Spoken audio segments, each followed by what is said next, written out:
ስትቀጂ ክንፉን እያማታ ሊያበስርሽ የመጣ በታላቅ ደስታ ከሞገስሽ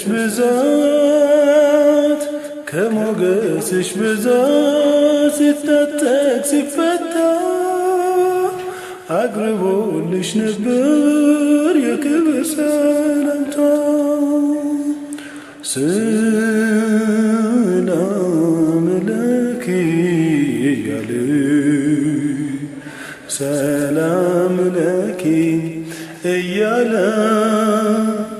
ሐርና ወርቁ ስታስማማ የገብርኤል ድምፅ ተሰማ የመላኩ ድምፅ ተሰማ የገብርኤል ድምፅ ተሰማ